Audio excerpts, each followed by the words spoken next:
Tá todo mundo falando sobre a relação Venezuela-Guiana e tem muita gente pedindo para a gente falar sobre isso, e hoje eu vou explicar de maneira bem didática, cronológica, bastante direta para vocês o que é que está acontecendo historicamente até chegar à atualidade. Tudo bem? Então, eu sou o Pedro Renó, professor aqui do Parabólica, sejam bem-vindos e bem-vindas. Então já curte esse vídeo, já deixa algum comentário, crítica construtiva, elogio, você que sabe, sempre com muito respeito. E também se inscreve no canal, porque tem conteúdo de quase tudo de humanas aqui. Vocês ajudam demais o canal a crescer. Até o final desse vídeo a gente vai falar aí sobre Guiana, sobre Venezuela, o que está acontecendo historicamente e até entender o papel do Brasil. Bora lá começar. Vamos começar a falar da história da Guiana. Guiana é um território da América do Sul, faz fronteira com o Brasil, inclusive.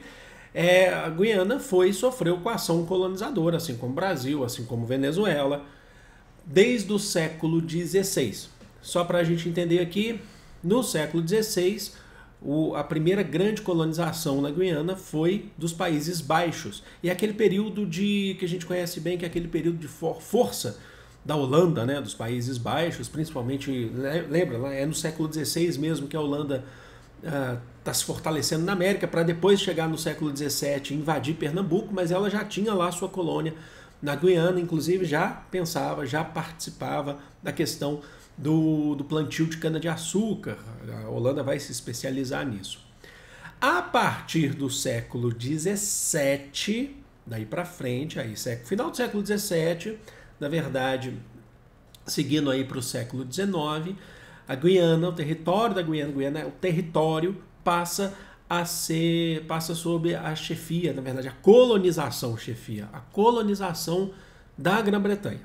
Então é o crescimento que a gente conhece bastante a partir do século XVII, do século XVIII, do Império Britânico. Tinha aquele fato lá de 1650, a gente tem o ato de navegação na Inglaterra, que fortaleceu as bases do mercantilismo inglês, britânico. E a colônia, a Guiana, foi utilizada tanto quando era colônia dos Países Baixos quanto da Inglaterra também, como um local de cultivo de cana-de-açúcar, para a produção do açúcar, e também como um grande porto, um grande ponto de comércio de pessoas escravizadas, principalmente advindas da África. Tanto é que hoje, no território da Guiana, a boa parte ou a maior parcela da população é de origem africana, tem as suas raízes no continente africano. Ok, mas século XIX é o século das independências, principalmente quando a gente fala de América Espanhola. Vale só lembrar, para a gente contextualizar, o que está rolando na Europa é Napoleão. Napoleão está invadindo território para cá, invadindo território, ameaçando. A Espanha não foge disso. O território da Espanha, o país Espanha, passa a ficar sob influência de Napoleão, né, do Império Francês de Napoleão. Inclusive, você tem a derrubada do rei da Espanha, o irmão de Napoleão assume o controle, Luís Bonaparte, e isso faz com que surjam independências na América Espanhola. Então a América Espanhola começa a brotar, a florescer as independências, justamente por conta dessa fraqueza que a Espanha está tendo agora com as guerras napoleônicas.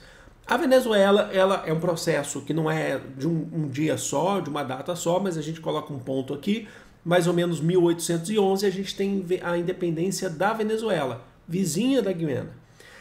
O território antiga América Espanhola, Venezuela, antiga colônia espanhola, né, Reino de Granada, consegue lá a sua independência em 1811, através das mãos importantes aí de Simão Bolívar, liderando o processo de independência da América Espanhola, e a Venezuela independente passa a reivindicar o território a oeste da Guiana, fazem divisa, fazem fronteira, a oeste da Guiana, o território ali a oeste do rio Essequibo.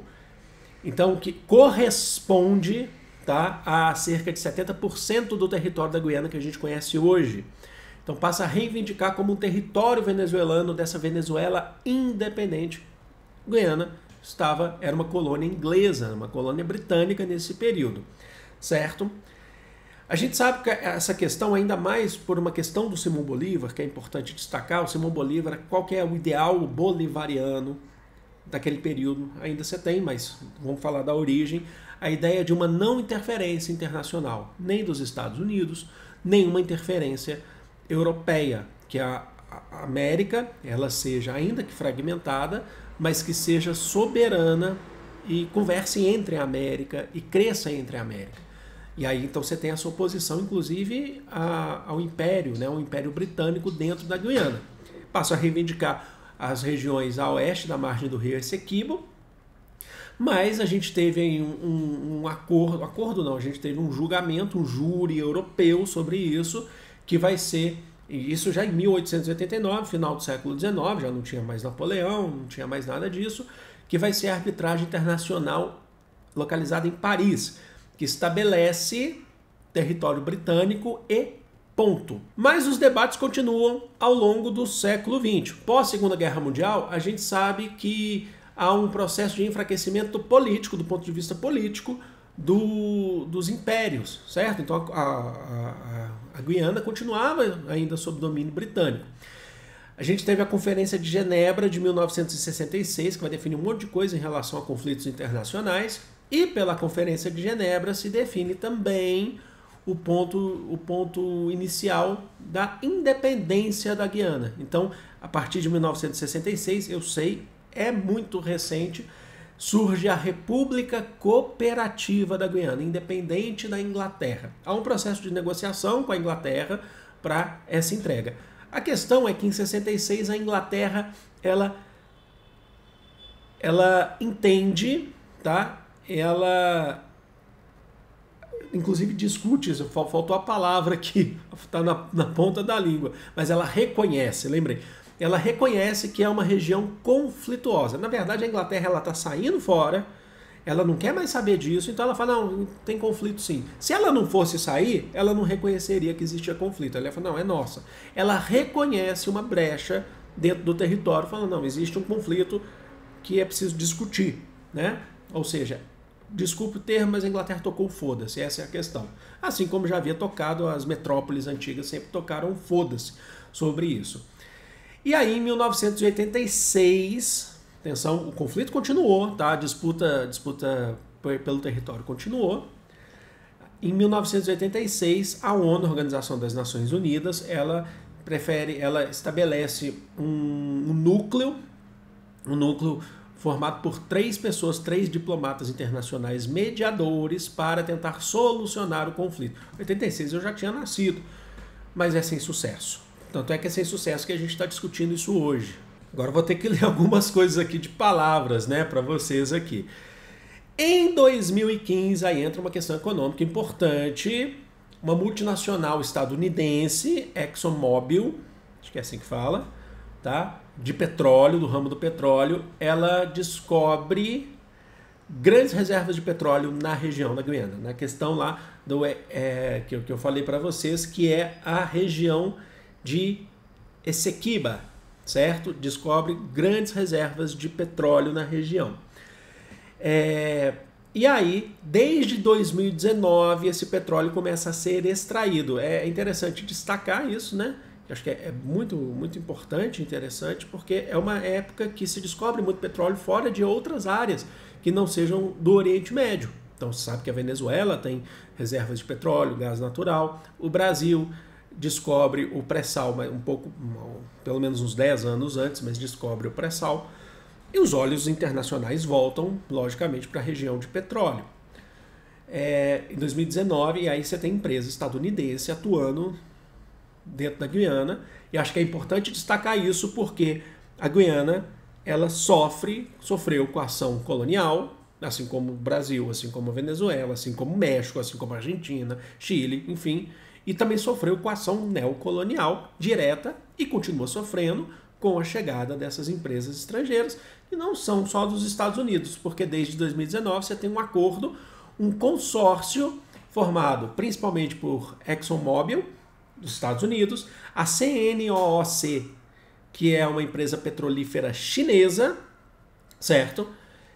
E a US Hess, que também é uma outra empresa petrolífera dos Estados Unidos, que vão extrair o petróleo dentro do território da Guiana. A produção diária, falando hoje, tá? Ela chega hoje, 2023, ela chega a 400 mil barris de petróleo, tá bom? Mas a perspectiva é que até 2027 chegue a 1 milhão diário, tá? Esses números são diários. 1 milhão de barris de petróleo, produção de barris de petróleo diários. Se hoje são 400 mil, chega-se a 1 milhão diários, tá bom? Então, um ponto muito importante aqui para a gente falar, para a gente destacar, porque existe uma questão econômica envolvida nesse processo. Só para constar, para vocês ficarem e não se perderem.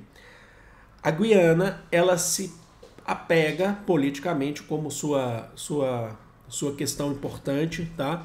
Ela se apega como justificativa, enquanto o Han quer sair, a 1889, pelo aquele Acordo Internacional de Jurisdição de Paris, tá? Que estabeleceu que a Guiana não seria entregue o território de agora eu viajei aqui, peraí. Que o território de Essequiba não fosse entregue para a Venezuela. Enquanto que a Venezuela, ela utiliza o argumento da Conferência de Genebra de 1966, quando a Inglaterra reconhece que existe um conflito em aberto sobre o território. Então cada um vai utilizar de uma justificativa. E aí entra o caso do petróleo, como vocês já estão vendo aqui, que aí as questões ficam mais tensas entre os dois, porque entrou uma questão econômica importante. Só para lembrar que falaram, então acharam grandes reservas de petróleo na Guiana.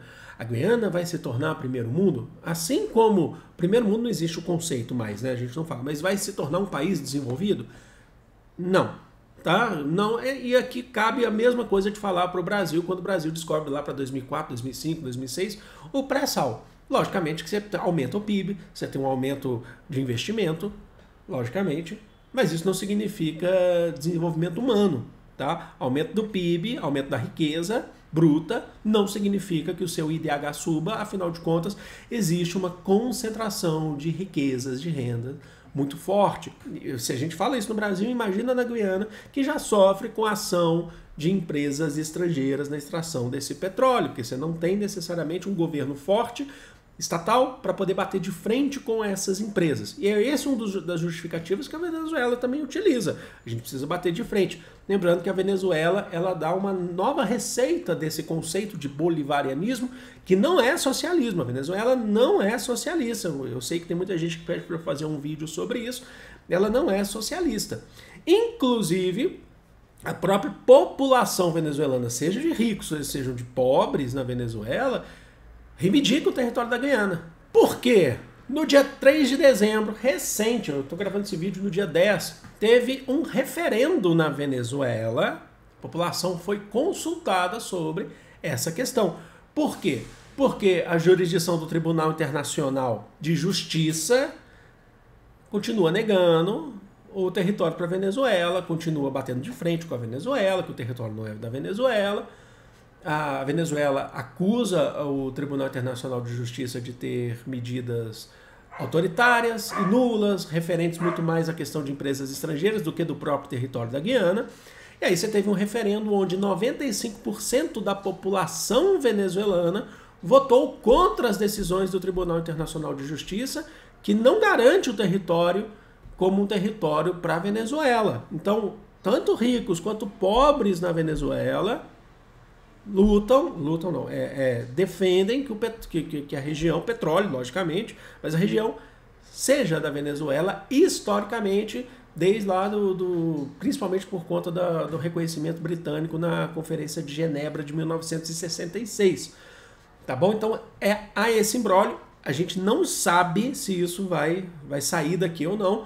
Por quê? Pelo referendo, então a Venezuela reconhece o território da Guiana para ela, população, a consulta popular. A Guiana, ao mesmo tempo, reivindica para a jurisdição do Tribunal Internacional de Justiça que esse referendo seja anulado, que ele não seja válido para questões internacionais, que fique só dentro da Venezuela, que ele não tenha uma validade internacional.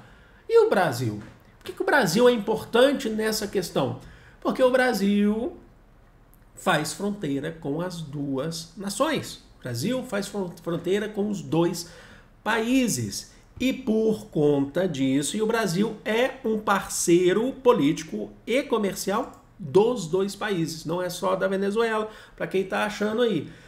O Brasil aumentou, depois do referendo lá da Venezuela, temendo uma invasão venezuelana no território da Guiana, aumentou o seu efetivo militar no estado de Roraima, tá bom? Aumentou o seu efetivo militar, que faz fronteira, justamente, quer ver, eu vou até pegar aqui para vocês, e aí eu coloco na tela para vocês enquanto eu pego aqui, tá bom?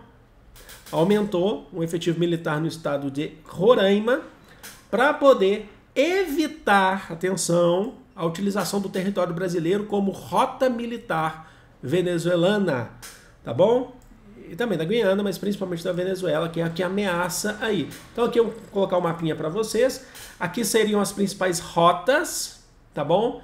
A Pacaraima seria as possíveis rotas. De um lado você tem a Venezuela, de outro você tem o território de Essequibo, da Guiana. E aí o que a gente tem? Essa rota aqui, BR-174, BR-401, que desce lá de Pacaraima até Boa Vista, passa em Bonfim, Normandia, e chega no território de Essequibo, na Guiana. Por que o Brasil está fazendo isso? Porque o Brasil, ele continua defendendo a solução. O Brasil tem histórico, tá, de defesa de solução pacífica de conflitos. O Brasil tem histórico de solução pacífica de conflitos. Isso, quando a gente fala nesse contexto, historicamente, tradicionalmente, isso é muito importante. Tá? O Brasil tem esse conceito histórico, participou de diversas conferências internacionais em busca pela paz. A gente tem visto, inclusive, recentemente, na questão da Palestina. Então o Brasil tem esse histórico. Ele aumentou o efetivo militar para evitar que o seu próprio território seja tenso, utilizado como rota militar venezuelana, porque o Brasil defende a solução pacífica do conflito. Porém, eu já tenho visto alguns críticos falando que o Brasil precisava ter uma medida mais crítica à postura venezuelana, tá bom?